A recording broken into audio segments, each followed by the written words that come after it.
அனைவருக்கும் வணக்கம். இன்றைய பதிவில் எதை பற்றி பார்க்க போகிறோன்னு தெரிஞ்சுக்கிறதுக்கு முன்னாடி மறக்காமல் நம்ம சேனலை சப்ஸ்கிரைப் பண்ணிக்கோங்க. கூடவே பெல் பட்டனையும் கிளிக் பண்ணி ஆளுங்கிற ஆப்ஷனை கொடுத்துட்டிங்கன்னா நான் போடுற வீடியோ எல்லாமே மிஸ் ஆகாமல் நோட்டிஃபிகேஷனில் வந்துடும். பங்குனி உத்திரம் மார்ச் 24/5 அப்படிங்கிற குழப்பம் நிறைய பேர்த்துக்கு இருக்கும். அது எந்த அன்னைக்கு வருது அப்படின்னு பார்த்தீங்கன்னா மார்ச் 25 திங்கட்கிழமை தான் வருது. ஏன்னா 24 துவங்கிடுது. இருந்தாலும் பஞ்சாங்கத்தின்படி சூரிய உதயத்தில் எந்த திதி நட்சத்திரம் இருக்கோ அதை தான் கணக்கு எடுத்துக்குவாங்க. அதன்படி பார்க்கும்போது திங்கட்கிழமை தான் வழிபாடு விரதங்கள் எல்லாமே இருக்கலாம் அப்படின்னு சொல்லப்பட்டிருக்கு. ஆனால் பௌர்ணமியை நம்ம கணக்கு எடுத்துக்கிறோம் அப்படின்னு பார்த்தீங்கன்னா மார்ச் 24 தான் பௌர்ணமி திதி. அதாவது அமாவாசைக்கு பகல் நேரத்தையும் பௌர்ணமிக்கு இரவு நேரத்தையும் தான் கணக்கு வச்சுக்கணும். அப்படி பார்க்கும்போது நமக்கு மார்ச் 24 ஞாயிற்றுக்கிழமையே பங்குனி மாத பௌர்ணமி வருதுங்க. இந்த நாளில் செய்யக்கூடிய அற்புதமான பணவரவிற்குண்டான ஒரு தாந்திரீக பரிகாரம் நேற்று இரவு வீடியோவில் சொல்லியிருந்தேன். அதுக்கு சில பொருட்கள் தேவைப்படும். அது இது வரைக்கும் உங்கள் வீட்டில் இல்லை அப்படிங்கும்போது இந்த 2 நாளில் பார்த்து வாங்கி வச்சுக்கிறது ரொம்பவும் நல்ல பலன் கொடுக்கும். மேலும் அதை நீங்கள் மார்ச் 24 செய்யலாம், 25 செய்யலாம். இது வரைக்கும் பார்க்காம இருந்தீங்கன்னா பார்த்து பலனடையுங்க. இந்த பதிவு எதை பற்றி அப்படின்னு பார்த்தீங்கன்னா, இப்போ பங்குனி உத்தரத்தினுடைய சிறப்புகள் குறித்து ஏற்கனவே ஒரு வீடியோ போட்டுட்டேன். 3 நாட்களுக்கு முன்னாடியே போட்டுட்டேன். அன்றைக்கி என்னென்ன விசேஷங்கள் இருக்குது அப்படின்னு சொல்லிட்டு. மேலும் திருமண தடையாயிட்டே இருக்குது பார்த்தீங்களா, அவங்க எல்லாம் இந்த நாளை பயன்படுத்திக்கிட்டு விரதம் இருக்கிறது வழிபாடு செய்கிறது இதெல்லாம் செய்யும்போது கண்டிப்பாக நல்ல இடத்துலேருந்து வரன் அமையும். மேலும் குழந்தை பேருக்காக வெயிட் பண்ணிட்டு இருக்கிறவங்க கூட இந்த நாளில் விரதம் இருந்து வழிபாடு செய்யும்போது கண்டிப்பாக குழந்தை பாக்கியம் கிடைக்கும். மேலும் புதுசாக தாலிக்கயிறு மாற்றிக்கிற மாதிரி இருந்தாலும் எந்த நாளில் மாற்றலாம் எந்த நேரத்தில் மாற்றலாங்கிறது குறித்து அந்த வீடியோலேயே சொல்லியிருப்பேன். அதனுடைய லிங்க் வேணால் நான் டிஸ்கிரிப்ஷனில் கொடுக்குறேன். பார்க்காம இருந்தீங்கன்னா பாருங்கள். இந்த பதிவில் பண வரவிற்குண்டான ஒரு பரிகாரத்தை பற்றி தான் நான் சொல்ல போகிறேன். என்ன பரிகாரம்னு சொல்கிறதுக்கு முன்னாடி யாரெல்லாம் செய்யலாம் அப்படின்னு சொல்லிடுறேன்.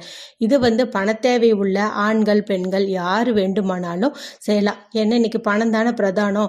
பணம் இல்லைன்னா யாரும் நம்மளை மதிக்க கூட மாட்டேங்கிறாங்க.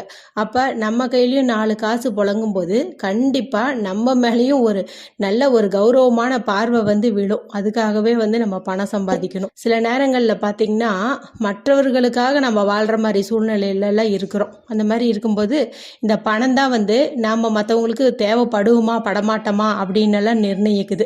அப்போ அந்த பணவரவை கொண்டு வருவதற்கான பரிகாரத்தை நம்ம செஞ்சோங்கும் போது நல்ல பலன் கிடைக்கும். அதுவும் பங்குனி உத்திர நாளில் செய்யும்போது அற்புதமான பலன் கிடைக்கும். ஏன் அப்படின்னு பார்த்தீங்கன்னா பங்குனி உத்திரம் அப்படிங்கிறது முருகப்பெருமானுக்கு மட்டும் கிடையாதுங்க.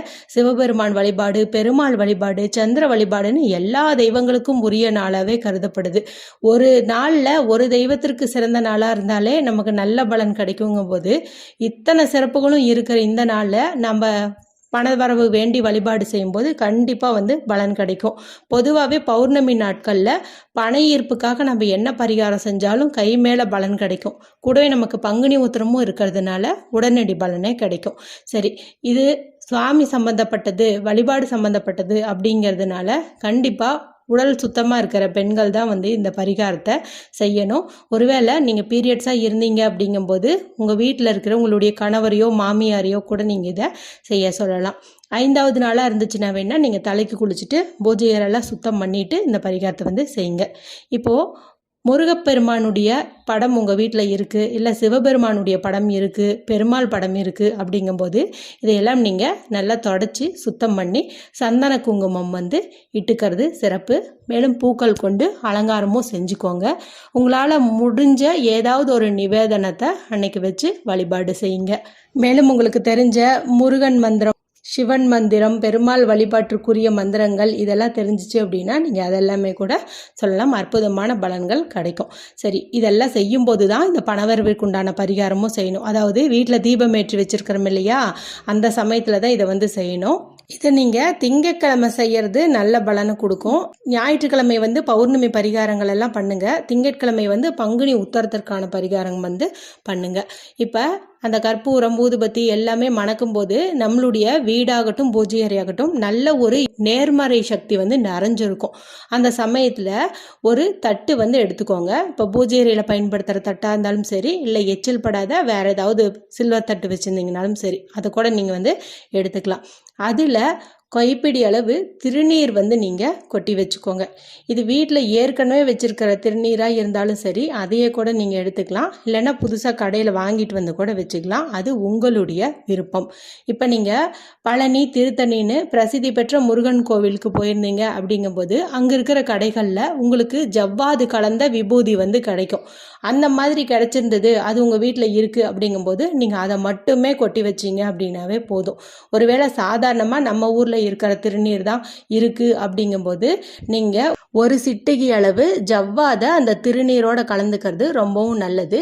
ஏன்னு பார்த்தீங்கன்னா முருகப்பெருமானுக்காகட்டும் மகாலட்சுமி தாயாருக்காகட்டும் இந்த ஜவ்வாது கலந்த எந்த பொருட்களாக இருந்தாலும் ரொம்ப ரொம்ப பிடிக்கும்.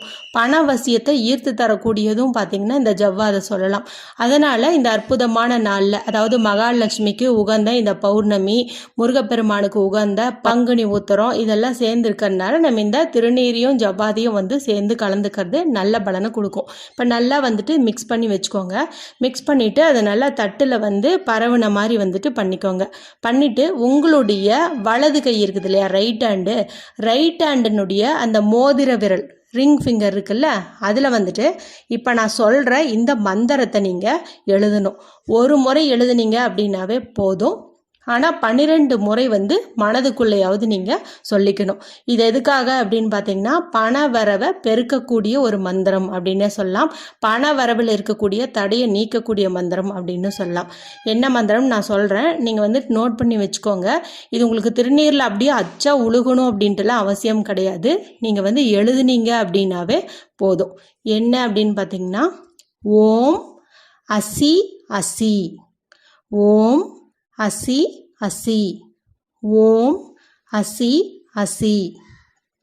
இதில் ஓம் அப்படிங்கிறது பார்த்திங்கன்னா சிவபெருமானுக்காகட்டும் முருகப்பெருமானுக்காகட்டும் உகந்த ஒரு பிரணவ மந்திரம் அப்படின்னே வந்து சொல்லலாம். மேலும் இதில் அசி அசி அப்படிங்கிறது பார்த்திங்கன்னா செல்வ வளத்தை ஈர்த்து தரக்கூடிய ஒரு அதிசக்தி வாய்ந்த மந்திரம் அப்படின்னே வந்து சொல்லலாம். இதை நீங்கள் ஒரு முறை வந்து அந்த திருநீரில் எழுதிக்கோங்க. ஆனால் சொல்லும்போது 12 முறை வந்து சொல்லுங்கள். ஏன்னா அன்றைக்கி 12 அப்படிங்கிறது ரொம்ப சிறப்புடையதாக கருதப்படுது. அன்றைக்கி தேதியும் பார்த்திங்கன்னா பங்குனி மாதத்தின் 12ஆம் தேதியாக இருக்குது.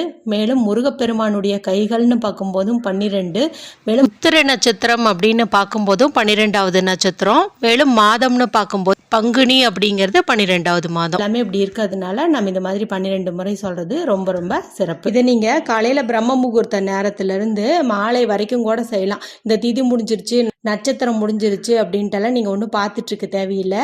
நீங்கள் காலையில் முருகப்பெருமான் வழிபாடு செஞ்சாலும் சரி, இல்லை மாலையில் தான் செய்வீங்கனாலும் சரி, நீங்கள் திங்கட்கிழமை தாராளமாக வந்துட்டு எந்த நேரத்தில் வேணாலும் இதை செய்யலாம். மேலும் இதுக்கு நீங்கள் ராகு காலம் யமகண்டம் அப்படின்னு கூட பார்க்க தேவையில்லை. இப்போ என்ன பண்ணுறீங்க அப்படின்னா அந்த திருநீரை நீங்கள் 2 பாதியாக வந்து பிரிச்சுக்கோங்க. பிரிச்சுட்டு தனியாக ஒரு சின்ன டப்பாவில் வந்து கொட்டி வச்சுட்டு அதை நீங்கள் தினமும் நெற்றியில் இட்டுட்டு வருவதன் மூலமாக நீங்கள் இப்போ ஏதாவது பண விஷயமா வெளியில் போகிறீங்க அப்படிங்கும்போது அந்த காரியங்களில் உங்களுக்கு இருக்கக்கூடிய தடைகள் விலகி பணவரவு வந்து அதிகரிக்கும். மேலும் இன்னொரு பாதி எடுத்து வைக்க சொன்னேன் இல்லையா, இதை நீங்கள் என்ன பண்ணுறீங்கன்னா இதை கொஞ்சம் கொஞ்சமாக பிரித்து உங்களுடைய பீரோவில் பணம் வைக்கும் இடத்துல கொஞ்சம் ஊதி விட்டுருங்க. அதே போல் உங்களுடைய பர்ஸில் கொஞ்சம் போட்டுக்கோங்க, ஹேண்ட்பேக்கில் கொஞ்சம் போட்டுக்கோங்க, உங்களுடைய கணவருடைய பர்ஸ்லேயும் கொஞ்சம் போட்டு வைங்க. இந்த மாதிரி அதுக்கு தகுந்த மாதிரி அளவாக நீங்கள் பிரித்து வச்சுக்கோங்க. ரெண்டுமே ரொம்ப ரொம்ப முக்கியம். ஒன்று வந்து நம்ம பணம் வைக்கும் இடத்துல இதை ஊதி விடுறது முக்கியம். அடுத்தது நம்ம தினமும் நெற்றியில் இட்டுட்டு வரதும் ரொம்ப ரொம்ப முக்கியம். இந்த பரிகாரத்தை இந்த பங்குனி உத்தர நாளில் செய்ய தவறினவங்க மறுபடியும் என்னைக்கு பண்ணலாம் அப்படின்னு பார்த்தீங்கன்னா முருகப்பெருமான் வழிபாட்டிற்குரிய சஷ்டி திதி, கிருத்திகை நட்சத்திரம் இது மாதிரிலாம் வரும் இல்லையா, அந்த மாதிரி சமயங்களில் தாராளமாக வந்துட்டு பண்ணலாம். அற்புதமான பலன்கள் வந்து கிடைக்கும். இந்த வீடியோ உங்களுக்கு பிடிச்சிருந்துச்சுன்னா மற்றவங்களோட பகிர்ந்துக்கோங்க, லைக் பண்ணுங்கள், கமெண்ட் பண்ணுங்கள். மற்றும் ஒரு பயனுள்ள பதிவில் உங்களை சந்திக்கிறேன். நன்றி, வணக்கம்.